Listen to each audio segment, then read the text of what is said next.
Everton preview at the weekend, so we're joined on Skype by Adam Sweeney, Adam McCullough and Stephen Howsam. McCullough, I'm coming to you first. Yo. If Daley Blind is fit to play against Everton, would you drop Luke Shaw in spite of his excellent performance? Nope. I think Daley Blind, if he's fit, he needs to go play for the reserves for 3 weeks, 50 training sessions and everything else that all these players have to do. Now, on a serious note, I think Luke Shaw deserves his starting spot. I thought he was our best player against Chelsea. He attacked them down the left-hand side very well. He linked up his play. Like, a lot of people were thinking, oh, we've lost Blind, we've lost this, that, the other. We'd lose our fluidity down the left side, but I don't think we did, and I think Luke Shaw was part of that. So I'd keep him in a team. If Michael Carrick's out, Daley Blind can always play at DM. Okay. Howson, do you agree? Because Blind has become a bit of a utility man this season, but has been excellent at left-back. Yes, I think we've lacked a little bit of pace when Blind's played there. And that's the only flaw that I've got with Blind's game. Because apart from that, he's intelligent, he's commanding, he reads the game fantastically. But he's let us down a little bit in terms of pace. And I worry sometimes when you've got a fast player coming at him. If he's fit, I would put him in that holding midfield role. And I would push everyone forward and I would drop Falcao. And go with the same team that we went. Yeah, you would. Is that you? That's me. But that's only if Blind's fit. If Blind's not fit and we've got to go the same team we went last week, I've got no issues with that whatsoever. Apart from a real thing just happened, and that was Stephen Howson wanted to drop Falcao. Only for Blind. Happened. There's very few players I would do it for. Blind and Carrick are one. Sweeney, weigh in. Not two. Yeah, I mean, I agree with the two lads. Actually, I'm not gonna buck the trend here. I think Luke Shaw, let's not forget, Blind came in to replace Luke Shaw because Luke Shaw wasn't fit and he was playing as a utility player.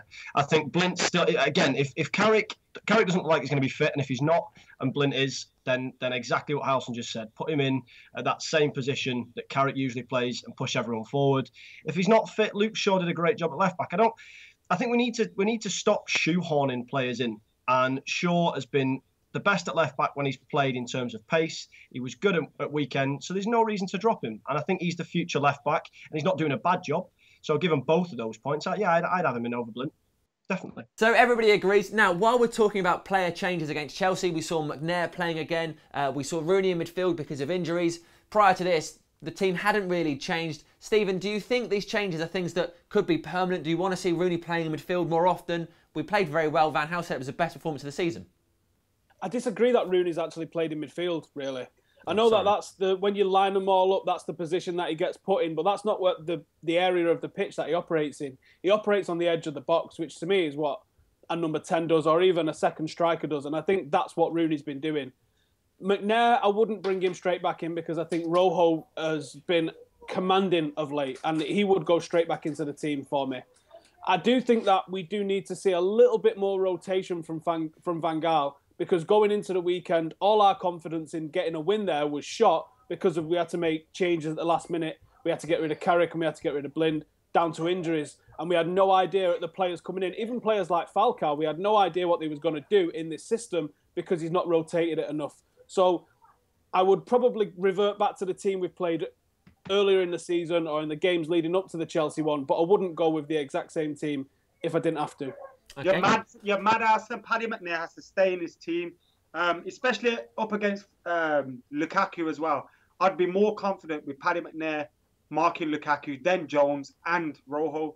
I think Paddy McNair, when he's played, he's proven after Chris Smalling to be our best centre-back this season. I strongly believe that. I think he looks so composed with the ball at his feet. He looks strong. He was playing up against the Didier Drogba that, albeit isn't in his peak at the weekend, but he bossed him, handled him really well.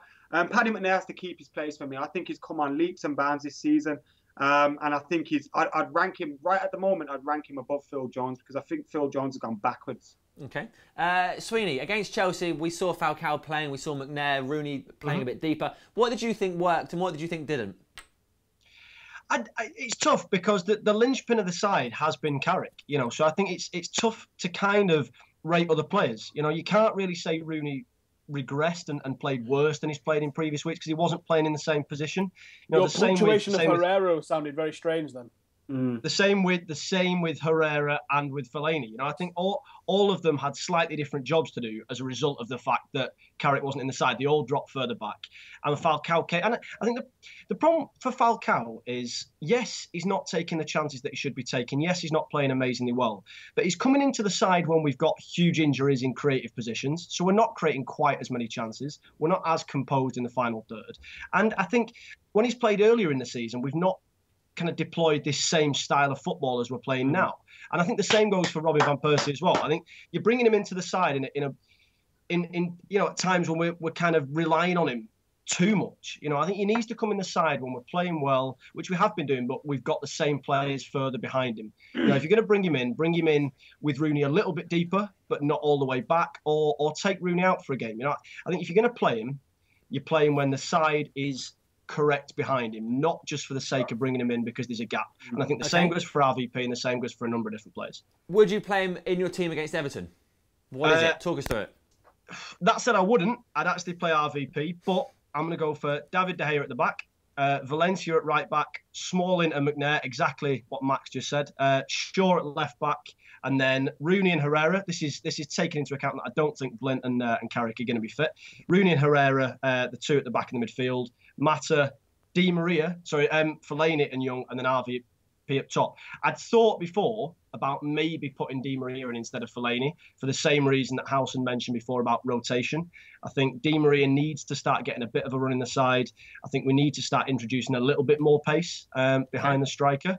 But for me, the same team that started at weekend if injuries are the same as well. Okay, Howson, what's your team? I am going just two changes from last weekend's team against Chelsea, and that's going to be Blackett in for McNair, because I love him, and Di Maria in for Young, because I think Young started to show the reason that I've been saying he's a limited player for months is because he's a limited player, and I think that's shown. Some of his corners were awful.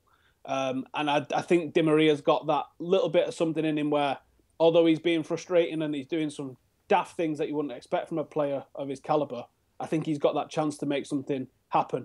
So my team is going to be De Gea, Valencia, Smalling, Blackett and Shaw as my back four, Herrera in between the two banks of four, and then Mata sort of on the right-hand side, Di Maria on the left-hand side, Rooney and Fellaini supporting Falcao up front. Okay. By the way, in Young's defence on his corners, Phil Jones wasn't available. Matt, what do you make of those teams?